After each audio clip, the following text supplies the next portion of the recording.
Malei fua maia sa moa I le ni taia o fōu I le alofa. Maleanga le lei o le tātou atua. Ai o maia. Sei o tātou tapua I atu I le atua. Sei o tātou tatalo. Mo le anganga pa ia. Anganga pa ia e. Afia o maia nei. Sei e tāpena I lo mātou whatau waa. Masa ia o mātou longona ina le tā ua o le nei aso fōu e au mai. Mātou te tāpua I atu I lau fio I le anganga ma le whamaoni. Mai atu maupea I lau fio le vi inga e whāvavau lava. Amene. O le faitau wina, o le tusi pa ia. Tusi whiriwhilia o le nei aso. O maua mai lea I le whenga tuai. Tupu mua, lona mta upu sifuru ma le wha.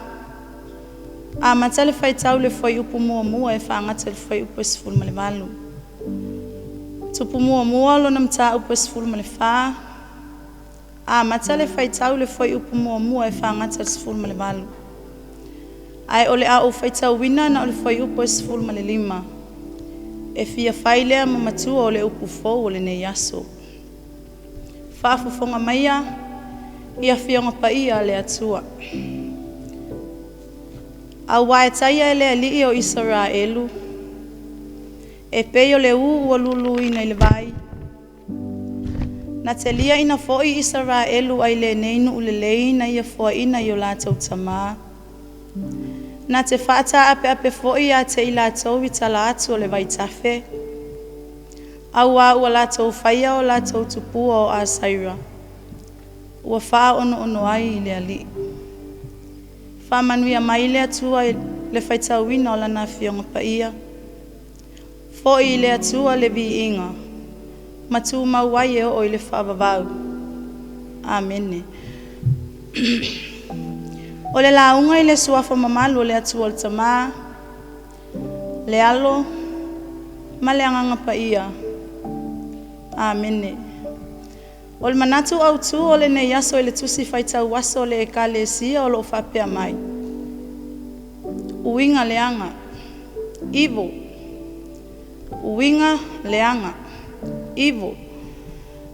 A tonu o le tāua lava le nei e le o mawhai o na tū ese ina I lo tātou lalolangi.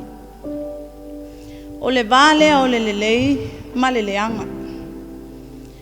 Tangata ua tali tonu I le atua e nau ia whaia le lelei.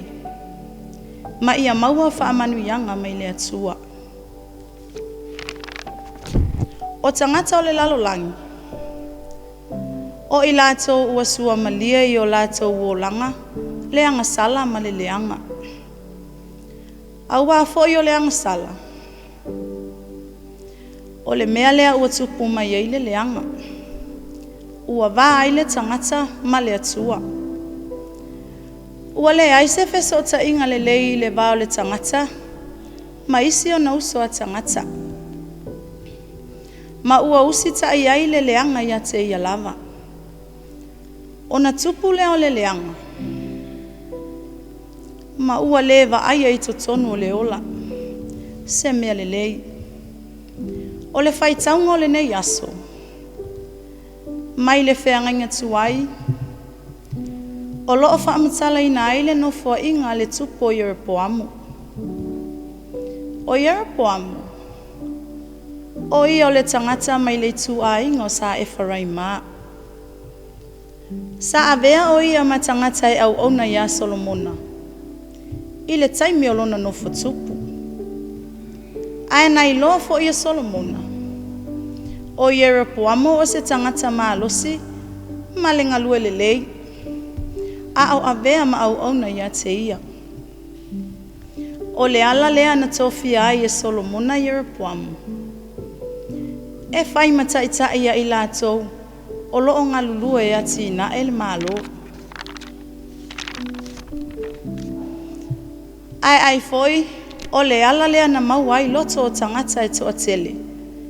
Ma lātou filifili a ai Yeropoamu e whai ma o lātou tupu.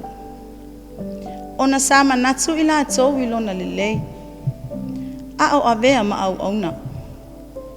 Ai pangalea. E le i tū maule tangata i lona lelei.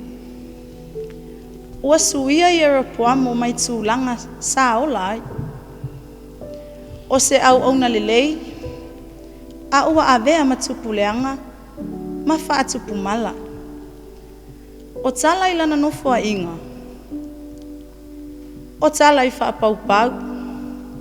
Ma lele ai o se alofa i le atua. A atua matangata.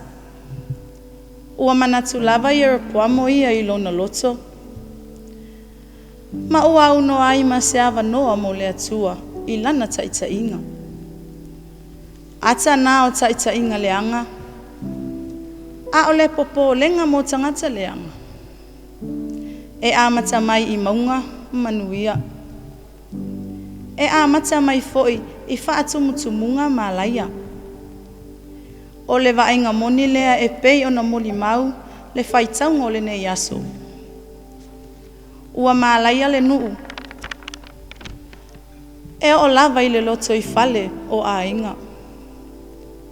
Ua se le leo e whaatonu ai le loto i fale. Se i etu lai, ma e ofu i ofu ese. Ina ne i o lato i loa, o oe o le a vā i Arapuamo. O upu ia i Arapuamo i la nā vā. O upu pepelo ma le tau whasese.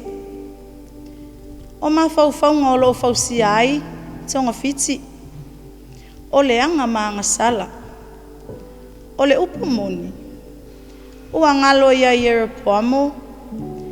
E mawhai o na ia whaapongi sa ina le wa aia tangata. Ai le mawhai o na lilo se mea i le sile whangaati a le atua.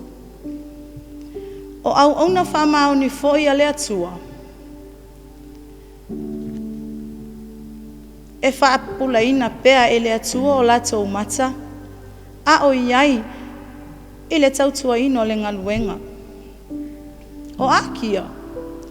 O le perfeta ma le au ona le atua. Whai mai le tala. Ua matua o ia ma ua tau waso.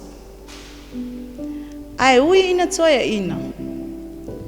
Ai le i tu lafua ina o ia e le atua i totonu o le ngaluenga. Ua na tau tala atu i le a vā i Arapuamo, i le upu moni ma le whaamaoni. Ua tau atu. Ina ia tau atu i le tupu i Arapuamo. E lea i lava se isi, na tōwhia o ia e whai matupu. Ua na o le atua lava. Peita. Ua ngalo ia i Arapuamo le alofa lea o le atua. Ua taita inga whaapau pau, ma ami o le anga. O le ala lea o le tutupu o maalaia. Ma pua ngā tia i le nuu. Ona o le ami o le anga o le nei tupu o i Arapuamo, ma lana taita inga. Ua matua ngalo le alofa whaaya ea o le atua. Ua le fesili ma saa ili le atua o Israelu. Ua whaafia i lona lava loto. O le a whaapewhea la. O na le ami o le anga le nuu. Pe a whai e tau solo mua. I ona taita i le ami o le anga. O le toa telefo i o tangata o loo soifua. Ma ola i o tātou waso. Sa le lei lava. A o le i avea ma taitai. I so o se whaapotopotonga. Ai pangalea. E se e iloa i tumutumunga. Pule loa le tangata i lona loto. Ua ngalo le atua. Na tōwhia ina ma whaaea ia ina. Whai mai foi upo le atunu. E amata mai i maunga. A le oni manuia. Oni maalaia monu. I oe na whetala i lava Iesu. Ua tupulua le saito ma le titania. A o le aso o le selselenga. E susunu wina uma ai le titania i le afia asa. Samoae lo watu nu pele ma le whaafonga mai a le ekalesia. E le tu mau na whina o tangata mi o le anga, ma le whina ngalo pa i o le atua. E le ma whai foi o na nātia, o so o se mea tātou te whaia. Awa o le atua na te sila fia mea lilo uma, e o lava i le loto, ma le mawhau. O tangata o le atua, ia i loa pea le mamalu o le atua ia so uma o le ola. Ia tātou le whaaleanga atu, ia e whaaleanga mai. O le malama ma le matango fia o le atua. O la tātou lea au e fia moli atu i so o se tangata. A o tātou le lei, e le lilo. A o tātou le anga, e le lilo. E le mawhai o na lilo, le a ai ua tui lunga o le maunga. A o le wha moe wha maalosi o le au o le Upu Fou o le nei Aso. Ia tātou sa ili pea, ma le loto nau. Ma ia langona le atua, ia tātou loto. Ma lolofa ia te ia ma le loto wha maoni. Ma ia tātou tau mawhai. Ia tātou fōlinga ia Yesu i le aso ma le aso. I oe Samoae, i le nei tae au. O le naunga lea o le au whaaleanganga. Ia manu malo pea ia i tātou le lei. Ai whaato i laloina le leanga. O le sitia e o le atua, ma tōwhia i tātou e whai mata i tae. Ma ia tupu tele lana e kalesia i le alofa, ma le lei. Ma ia tātou ino i mea leanga, ma le ino sia umalava. Ia fe alofani lo wainga, o lo nuu, o lau e kalesia ma lo tātou watu nuu pele o Samoa. Ia tātou whaia le lei ai le o le leanga. O na tātou maua lea o le manuia o le atua. Ia manuia tele lava singo le nei Aso. Amene. Se ia tātou titalo, e le lalanu lo walofa i sa mātou upu. Au wao lau a fio e tu mau mai lava i le vavau se ia o i le wha vavau. O le atua mātou te malolosi ai, mātou te manino ai, ma mawhanawhana ai. Mauti noa e te le tu lafua i lava i mātou i totonu o le nei ola. A o lou fina ngalo ia fua pea ia i mātou, lou mamalu ma lou sirisiri ese. Whawhetai lou whaonga ino o mātou tangata whatau wa ai so se ala. E whapea fo i lau e kalesia. Whawhetai lou alofa ia Samoa ma ona tangata. O le nei fo i lalolangi, mau e kalesia. Whawhetai mo le nei Aso Fou ua e whaupopo i lo mātou wola. Whawhetai o ta mau a inga whaalelangi mo i mātou. Sili la mātou whawhetai. O le soifua pa i o Yesu Keriso lo mātou wali i ma le whaola. Uana whamangalo inai i mātou uma, e ala i le taulanga pa ia na saunia. Tu mau atu i lau fi o le vi inga, le whamanu, ma tu mau wai se ia o i le whamavau. Whamangalo mai, i lo walofa lo mātou tama. O lo watu nuu, o e kalesia, matangata taitota si uma. Tautai mai ala ua fio i fe au o le nei Aso. Whamanuia Samoa ma ona taitai. Se ia o lava i tangata lau tele. Taitai o le atu nuu, a inga, matanga luenga uma mau e kalesia. Ave ese ia i mātou, mai lātou le leanga.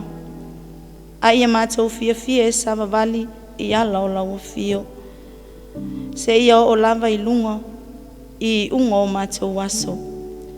Whamafanfana I lātou o whiangai malo I mata malingi. Whamanuia I lau TV 5 malenga luenga moli moli ai. Lau e kalesia, whamanuia tamaa matina matutua I lo watunu. Whamanuia Samoa uma I atunu e mamao, ma Samoa nei. Tai lau o fio I le nei aso I ngā luenga o le amata o whiangai ai. Ia I ulevi ingo lau o fio. Mātou tatalo whaatasi ma le tele o mātou manao. Momoli umatu se ia e alofangia. Ia whaia pea lo finangalo. I le suafo Yesu Keriso ua mātou tatalo ma wala awa tuai nei lava. Amen.